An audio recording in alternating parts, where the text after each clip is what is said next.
ಹೊಸದಾಗಿ ಅಡುಗೆ ಕಲಿತಿರೋರು ಇರ್ಬೋದು ಅಥವಾ ಬಿರಿಯಾನಿ ಮಾಡೋದು ಕಷ್ಟ ಅಂದ್ಕೊಳ್ತಿರೋರು ಸುಲಭವಾಗಿ ಬಿರಿಯಾನಿ ಮಾಡಬೇಕು ಅನಿಸಿದ್ರೆ ಈ ವಿಡಿಯೋನ ಮಿಸ್ ಮಾಡಿ ನೋಡಿ. ಇಲ್ಲಿ ಮಾಡಿರುವಂಥ ಬಿರಿಯಾನಿಗೆ ನಾನು ತೊಗೊಂಡಿರೋದು ಅರ್ಧ ಗಂಟೆ ಅಷ್ಟೇ. ರುಚಿ ಅಂತೂ ತುಂಬಾ ಚೆನ್ನಾಗಿ ಬರುತ್ತೆ ಇದರದ್ದು. ಎಲ್ರಿಗೂ ನಮಸ್ಕಾರ, welcome back to Sandhya Shetty's kitchen. ಇವತ್ತಿನ ವಿಡಿಯೋದಲ್ಲಿ ಕೇವಲ ಅರ್ಧ ಗಂಟೆನಲ್ಲಿ ರುಚಿಯಾಗಿರುವಂಥ ಚಿಕನ್ ಬಿರಿಯಾನಿನ ಯಾವ ಥರ ಮಾಡೋದಂತ ತೋರಿಸ್ತಾ ಇದ್ದೀನಿ. ರುಚಿ ಅಂತೂ ಪರ್ಫೆಕ್ಟ್ ಆಗಿ ಬರುತ್ತೆ. ಅರ್ಧ ಗಂಟೆನಲ್ಲಿ ಮಾಡಿರೋದಂತ ಗೊತ್ತೇ ಆಗೋದಿಲ್ಲ. ಇದಕ್ಕೆ ಚಿಕನನ್ನು ಗಂಟೆಗಟ್ಟಲೆ ಮ್ಯಾರಿನೇಟ್ ಮಾಡೋದಾಗಲಿ ಬಾಸ್ಮತಿ ರೈಸ್ ಆಗಲಿ ಬೇಕಾಗಿಲ್ಲ. ತುಂಬಾ ಸುಲಭವಾಗಿ ಯಾರು ಬೇಕಾದರೂ ರೆಡಿ ಮಾಡ್ಕೊಳ್ಬೋದು. ಇದನ್ನು ರೆಸಿಪಿ ಶುರು ಮಾಡೋದಕ್ಕಿಂತಲೂ ಮುಂಚೆ ನೀವು ನನ್ನ ಚಾನಲ್ಗೆ ಸಬ್ಸ್ಕ್ರೈಬ್ ಮಾಡಿಲ್ಲ ಅಂದರೆ ಇವಾಗಲೇ ಸಬ್ಸ್ಕ್ರೈಬ್ ಮಾಡ್ಕೊಳ್ಳಿ. ಹಾಗೆಯೇ ನೋಟಿಫಿಕೇಷನನ್ನು ಆನ್ ಮಾಡ್ಕೊಳ್ಳಿ. ಚಿಕನ್ ಬಿರಿಯಾನಿ ಮಾಡೋದಕ್ಕೆ ಫಸ್ಟಿಗೆ ಒಂದು ಕುಕ್ಕರ್ನ ಕಾಯಿಸ್ಬಿಟ್ಟು ಅದಕ್ಕೆ 3 ಟೇಬಲ್ ಸ್ಪೂನ್ ಆಗೋಷ್ಟು ತುಪ್ಪ ಹಾಕ್ಕೊಳ್ತಾ ಇದ್ದೀನಿ. ಹಾಗೆಯೇ ಒಂದು ಸ್ವಲ್ಪ ಎಣ್ಣೆ ಕೂಡ ಹಾಕ್ಕೊಳ್ತಾ ಇದ್ದೀನಿ. ಬೇಕಿದ್ದರೆ ಬರೀ ತುಪ್ಪದಲ್ಲಿನೇ ಮಾಡ್ಬೋದು. ತುಪ್ಪ ಮತ್ತು ಎಣ್ಣೆ ಸೇರಿಸಿ ಆದ ನಂತರ ಇದಕ್ಕೆ ಗರಂ ಮಸಾಲೆ ಐಟಮ್ಸನ್ನು ಸೇರಿಸ್ಕೊಳ್ಬೇಕು. ಚಕ್ಕೆ, ಲವಂಗ, ಏಲಕ್ಕಿ, ಸೋಂಪು, ಸ್ಟಾರ್ ಸೋಂಪು ಮತ್ತು ಸ್ವಲ್ಪ ಪಲಾವ್ ಎಲೆ ತೊಗೊಂಡಿದ್ದೀನಿ. ಗರಂ ಮಸಾಲೆ ಐಟಮ್ಸನ್ನು ಸೇರಿಸ್ಬಿಟ್ಟು ಸ್ವಲ್ಪ ಹೊತ್ತು ಫ್ರೈ ಮಾಡ್ಕೊಳ್ಳೋಣ. 1 ನಿಮಿಷ ಫ್ರೈ ಮಾಡ್ಕೊಳ್ಳಿ. ಫ್ರೈ ಮಾಡ್ಕೊಂಡ ನಂತರ ಇದಕ್ಕೆ ಇವಾಗ 2 ದೊಡ್ಡ ಸೈಜ್ನ ಈರುಳ್ಳಿನ ತೆಳುವಾಗಿ ಸ್ಲೈಸ್ ಮಾಡಿಬಿಟ್ಟು ಹಾಕ್ಕೊಂಡಿದ್ದೀನಿ. ಈರುಳ್ಳಿ ಲೈಟಾಗಿ ಗೋಲ್ಡನ್ ಬ್ರೌನ್ ಕಲರ್ಗೆ ಬರಬೇಕು, ಅಲ್ಲಿವರೆಗೂ ಫ್ರೈ ಮಾಡ್ಕೊಳ್ಬೇಕು. ನೋಡಿ, ಈ ಥರ ಕಲರ್ ಚೇಂಜ್ ಆಗಬೇಕು ಈರುಳ್ಳಿ ಫ್ರೈ ಆದ ನಂತರ ಇದಕ್ಕೆ ಇವಾಗ 1.5 ಟೇಬಲ್ ಸ್ಪೂನ್ ಆಗೋಷ್ಟು ಶುಂಠಿ ಬೆಳ್ಳುಳ್ಳಿ ಪೇಸ್ಟನ್ನು ಹಾಕ್ಕೊಳ್ತಾ ಇದ್ದೀನಿ.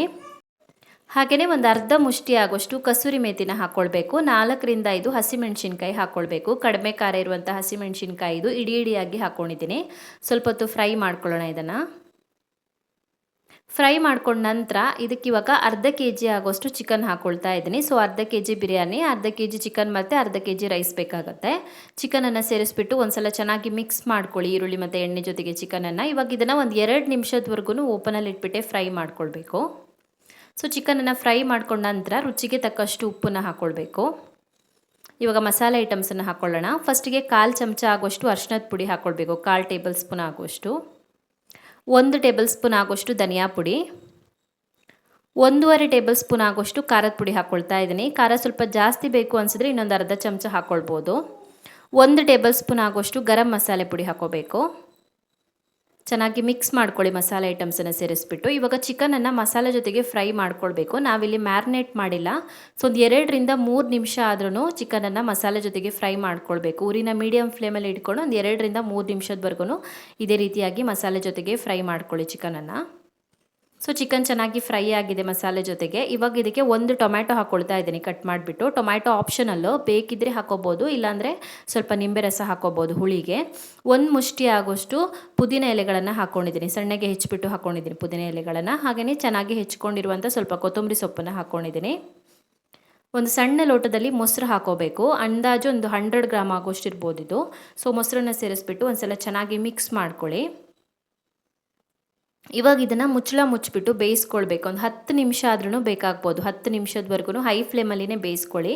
ಮುಚ್ಚಿಬಿಟ್ಟು 10 ನಿಮಿಷದವರೆಗೂ ಇದನ್ನು ಬೇಯಿಸ್ಕೊಳ್ಬೇಕು. ಚಿಕನ್ ಚೆನ್ನಾಗಿ ಬೇಯಬೇಕು. ಫಾರ್ಮ್ ಕೋಳಿ ಅಲ್ವಾ, ಬೇಗನೆ ಬೆಂದ್ಬಿಡುತ್ತೆ. ಮತ್ತು ನಾವು ಹೇಗಿದ್ದರೂ ಪ್ರೆಷರ್ ಕುಕ್ ಮಾಡ್ತೀವಲ್ವ, ಅವಾಗ ಪರ್ಫೆಕ್ಟಾಗಿ ಬೇಯುತ್ತೆ. ಒಂದು 10 ನಿಮಿಷದವರೆಗೂ ಬೇಯಿಸ್ಕೊಂಡಿದ್ದೀನಿ. ಮಸಾಲೆ ಕೂಡ ಚೆನ್ನಾಗಿ ಕುಕ್ ಆಗಿದೆ, ಚಿಕನ್ ಕೂಡ ಆಲ್ಮೋಸ್ಟ್ ಬೆಂದಿದೆ. ಇವಾಗ ಇದಕ್ಕೆ ಅಕ್ಕಿ ಹಾಕ್ಕೊಳ್ಬೇಕು. ನಾನಿಲ್ಲಿ ಅರ್ಧ kg ಆಗೋಷ್ಟು ಅಕ್ಕಿ ತೊಗೊಂಡಿದ್ದೀನಿ. ಒಂದು 15 ನಿಮಿಷ ನೆನೆಸಿಟ್ಕೊಂಡಿದ್ದೆ. ಲೋಟದಲ್ಲಿ ಹೇಳೋದಾದರೆ 2.5 ಲೋಟ ಆಗೋಷ್ಟಿದೆ ಇದು.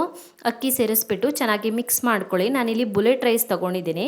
ಬಾಸ್ಮತಿ ರೈಸ್ ಬೇಕಿದ್ರೆ ತೊಗೊಳ್ಬೋದು, ಇಲ್ಲ ಅಂದರೂ ಕೂಡ ಪರವಾಗಿಲ್ಲ. ನಾರ್ಮಲ್ ಆಗಿ ಊಟಕ್ಕೆ ಬಳಸುವಂಥ ಅಕ್ಕಿನೇ ತೊಗೊಳ್ಳಿ. ಕುಕ್ಕರಲ್ಲಿ ಮಾಡುವಾಗ ಬಾಸ್ಮತಿ ರೈಸ್ ಅಷ್ಟೊಂದು ಚೆನ್ನಾಗಾಗಲ್ಲ. 2.5 ಲೋಟ ಆಗುವಷ್ಟು ಅಕ್ಕಿಗೆ ನಾನಿಲ್ಲಿ 4.5 ಲೋಟ ಆಗುವಷ್ಟು ನೀರು ಹಾಕ್ಕೊಂಡಿದ್ದೀನಿ. ಸ್ವಲ್ಪ ಕಡಿಮೆ ನೀರು ಹಾಕ್ಕೊಂಡಿದ್ದೀನಿ, ಡಬ್ಬಲ್ಗಿಂತ ಸ್ವಲ್ಪ ಕಡಿಮೆ ಹಾಕ್ಕೊಂಡಿದ್ದೀನಿ ನೀರನ್ನು. ರುಚಿಗೆ ತಕ್ಕಷ್ಟು ಉಪ್ಪನ್ನು ಹಾಕೋಬೇಕು. ಚೆನ್ನಾಗಿ ಮಿಕ್ಸ್ ಮಾಡ್ಕೊಳ್ಳಿ ಉಪ್ಪನ್ನು ಹಾಕಿಬಿಟ್ಟು. ಇವಾಗ ಕುಕ್ಕರ್ನ ಕ್ಲೋಸ್ ಮಾಡಿಬಿಟ್ಟು 2 ವಿಜಿಲ್ ಕೂಗಿಸ್ಕೊಂಡ್ರೆ ಸಾಕಾಗತ್ತೆ.